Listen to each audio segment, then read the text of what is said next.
Après 3 semaines de chantier, c'est l'heure des finitions. 3 semaines qui ne concernaient que la pose de cet immense vitrail.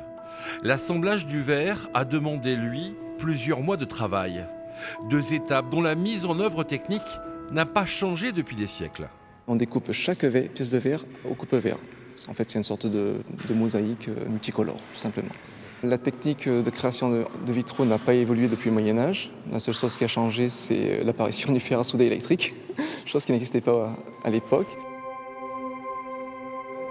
La lumière éclaire à nouveau le cœur de cette abbatiale.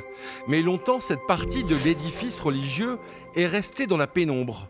Une église construite sous l'art roman au XIIe siècle, puis modifiée 200 ans plus tard avec l'arrivée du courant gothique.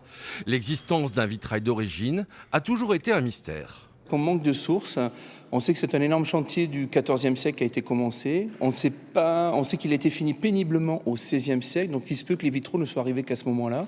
Et les premiers clichés, c'est des vitraux à losange blancs tout simples. Et puis au cours des siècles, face au manque d'argent, face au fait qu'il y avait de moins en moins de moines, on murait au fur et à mesure ces vitraux parce que l'entretien était très onéreux, parce qu'on n'en avait plus trop l'utilité, il y avait un grand retable qui cachait tout ça. Ce n'est que dans les années 50 que les premiers vitraux font leur apparition, des formes géométriques qui offrent de très beaux jeux de lumière, un principe retenu pour construire en 2020 la grande verrière axiale de l'église de Saint-Amand-de-Boixe.